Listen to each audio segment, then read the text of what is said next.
The celebration of Purga De Rata was a celebration that was highly anticipated in my town. The celebration is always capped off by the hunting of the mice, which was the highlight of the event. On the first day of the feast, we opened the door to find 3 masks attached to our doorknob. This occurred year after year for as long as I could remember, and I didn't think it was strange at all. Every year we would open the door, find the cat masks, long wiry whiskers and pointy black ears hanging from the doorknob to our home. There would be one for my mother, one for my father, and one for me. We would wear them at the festival, riding the rides and playing the games, lifting them only slightly to eat food at the feast as we gave praise to Saint Rocher. This year, however, was special for me. I was 13, old enough to do a day's work if I chose, old enough to have my own money and to have my own responsibilities, old enough to participate in what came after the feast, old enough to participate in the Purga De Rata. I had always watched from the windows of the council hall with the other children as the people in the cat masks went about freeing us from the rats. You could see them sometimes, the big rats with their pointed noses and coarse whiskers, running through the streets as the cats turned them from wherever they had been hiding. I asked Mother what they were. They were larger than the rats I had seen in the pantry on occasions, and she had told me that these were the undesirables, those who Saint Rocher had chosen to purge from the community, and that it was the job of the town to become his cats and free the community of them. I asked her once if we could be chosen by Saint Rocher to be purged on that night. She told me I'd better pray it never happened. Those who were purged during the Purga De Rata were cursed and removed from the town after they were destroyed. This was the year I would discover what that truly meant. I went to the festival in my mask, excited for the night to come, as I played the games, danced the Danza de Rata, and ate at the feast. I couldn't help but think of taking to the streets with my father and mother that night to help purge the unclean from our town. Mother had said that they were Saint Rocher's enemies, said that her father had said they were filled with spirits who had brought the plague to our city when she was a girl. If they didn't purge all of them, they would bring it there again. I was excited to go out and bring honor to my family as I drove these rats out of the city, but I was a little scared too. It was that feeling you get just before doing something dangerous and exciting, like riding a wild horse. You fear the action, but you can't wait for the ride. I was a little sad though. My friend Maria wasn't there. She never missed the festival, and not seeing her made me wonder if she was sick. Her father wasn't a nice man, my father said. He didn't support the festival, and he had tried to argue for having it canceled many times. He always seemed nice to me when I visited Maria, but I knew well enough not to argue with my father. I didn't see Maria all day, and as we went home with the setting sun, I hoped I would see her tonight. We returned home and ate at the midnight feast that my parents always ate before it was time to go to the night's work. I tucked in greedily, knowing that I would need my strength for what was to come. God help me. I was so young, I didn't know what was in store for me. As we ate, I asked my mother about the people who didn't go to the festival. She looked critically, asking what I meant. I told her I saw someone peeking through the windows of their home. They'd moved away from the window quickly, but I had marked them by their whiskers and their beady eyes. Mother said that those people were not to be trusted, and that clearly they had been infested by the spirits Saint Rocher wanted us to expel from the city that night. I nodded, making a note of that house in my mind. Their house was close to ours, and my parents and I could get there easily and chase them out.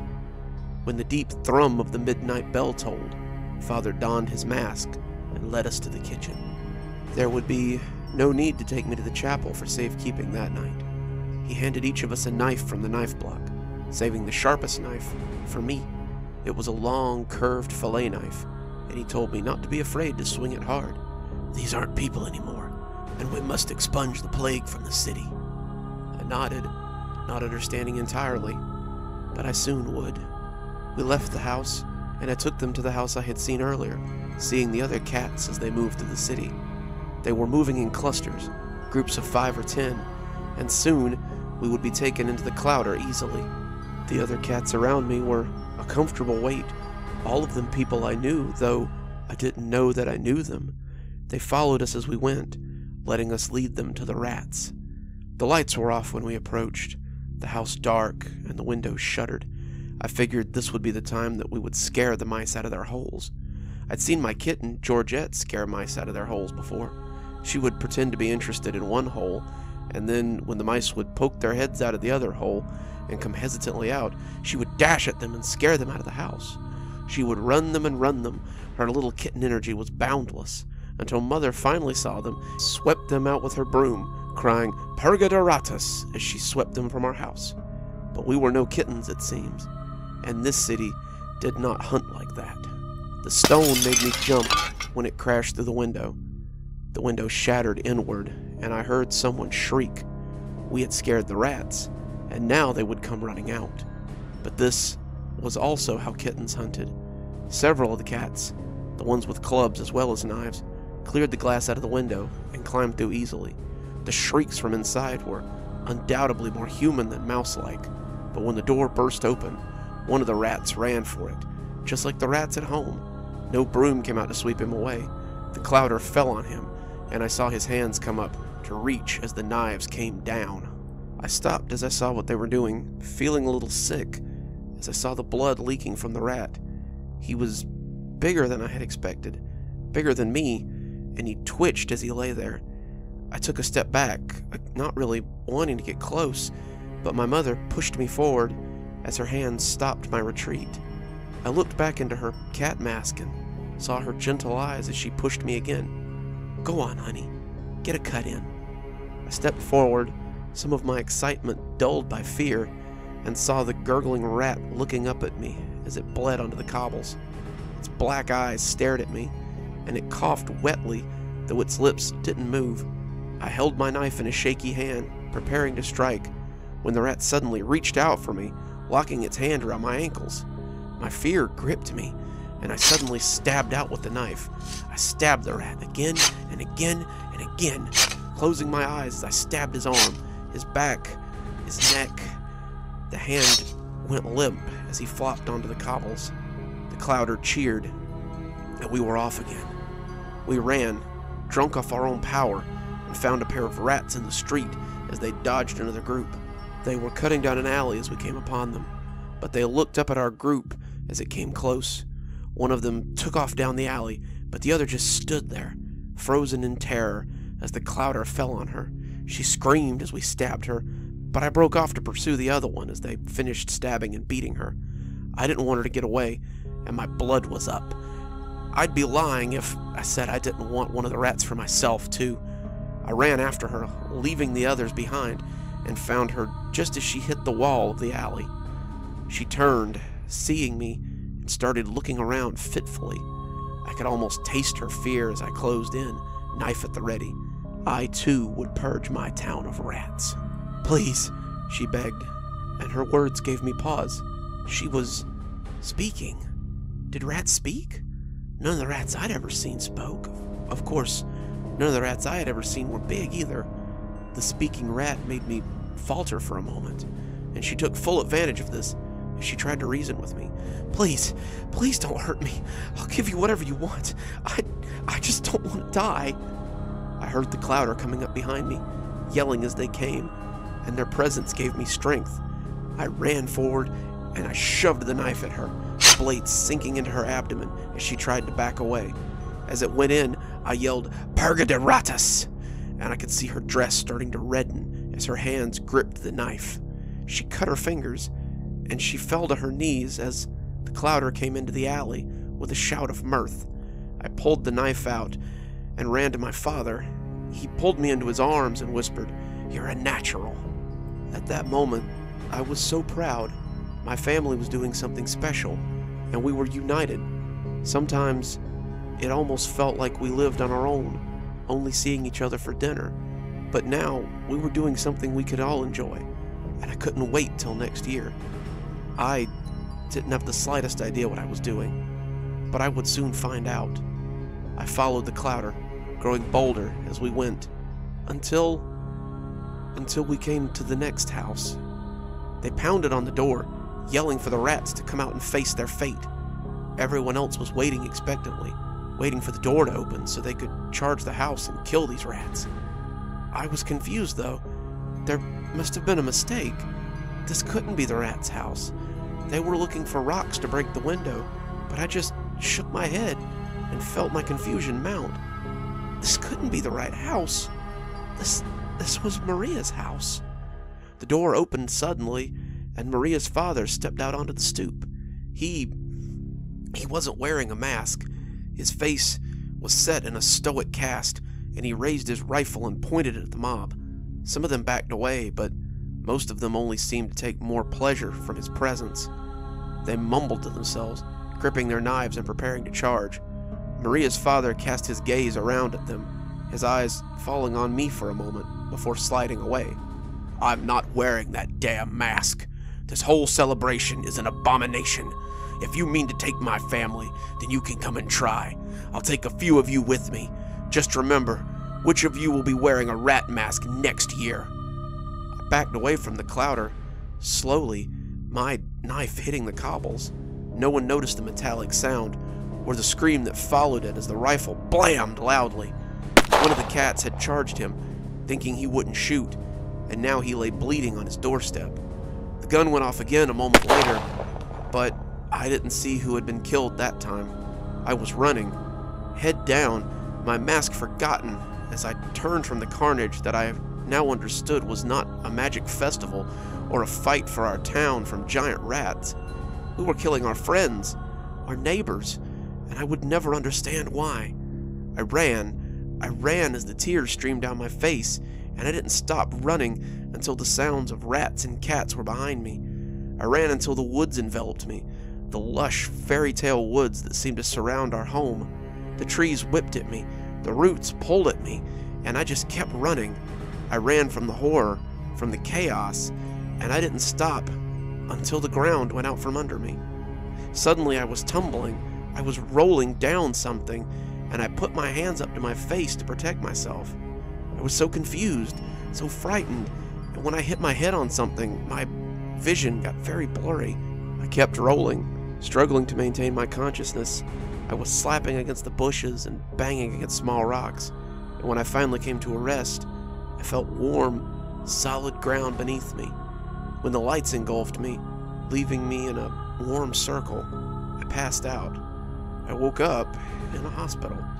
The nurses said I had been found lying on a major highway, a truck driver having brought me here after calling the police. I had been unconscious for a while, a day at least, and I had a pretty massive head wound that would need to heal. The doctor said I had a small skull fracture, and that I definitely had a concussion. They kept me for a month, most of which was trying to get me to tell them who I was and where I was from. I feigned memory loss. The women in Mother's books lost their memories sometimes after an accident. I did not want to go back home. I knew for a fact that if I went home, after running away from the festival, that my family might very well find rat masks on their door next year. I also didn't want to face the wrath of my parents and my community. No one refused to participate in the festival, or, like Maria's father, they were made to play the rats. After a month, I was sent to an orphanage where I was adopted. The country I'm from doesn't have the best track record when it comes to placing children into foster homes, or even having them adopted by good families, but I suppose I got lucky. Glenda and Mark were from the United States, here to do missionary work. When Glenda heard about my story, she became interested in me. She said that it seemed to be God's will that she help me, and they adopted me right then and there. They stayed for a few years, helping me get back on my feet, and when they went home, they helped me gain citizenship, become a United States citizen. I moved with them to San Diego and attended college. I never told them about my village, or the Purga De Rata, and they never pushed me. I think they suspected that my amnesia was self-inflicted, and they're honestly the best parents I ever could have asked for. I'm 30 now, married with a new baby in a place of my own. My husband, Marco, is a wonderful father, and we couldn't be happier. He works as a civil engineer for a large company, and I work as a nurse when I'm not at home with Hugo. Glenda and Mark, my mom and dad, are always welcome at our house, and I can't imagine a better life than the one I have. A life that my past is threatening to take away. You see, when I went to get the mail today, I noticed something hanging on the door of our apartment. I saw the masks, laughing and thinking it was a Halloween thing from the neighbors. But when I picked them up, the wiry whiskers stuck painfully into my hand. I dropped them and stared in horror. They were masks, all right. 3 of them, and they all were gray lacquered faces of rats. The whiskers were frayed metal wires, and the nose of one had been broken in the fall, a delicate black bulb that now lay on the pavement beside the mask. There were 3 masks, as I said, and the third was the one that filled me with the most dread. 2 were normal-sized, easily capable of fitting an adult face, but the third was small, delicate, the eyes carved to make it look scared and sad. A mask for a baby. There was a note inside one, and I thought I would tear it as my shaking hands reached out to open it. The paper was rough, handmade, and the ink was thick and blocky. The village made its own paper, its own ink, and rarely traded with others. I had no doubt that the masks had been made by the same old man that used to make them every year. I felt the tears come on, and as I read the note, the concrete bit into my knees as I went down to them to sob into the paper. The note read, "Joyous Purga Rinvadaro. Join us this evening for the Purga De Rata. If you cannot attend, don't worry. We will bring the celebration to you." Good evening, my little creeperonis. It's me, Dr. Plague. Thank you so much for joining me for tonight's reading. It's almost that time of year again. The spooky season is upon us. As I usually do for the week before Halloween, I'll be doing a story a day on Reddit. And, for all of my subscribers here, I'll be doing a story a day for my YouTube audience.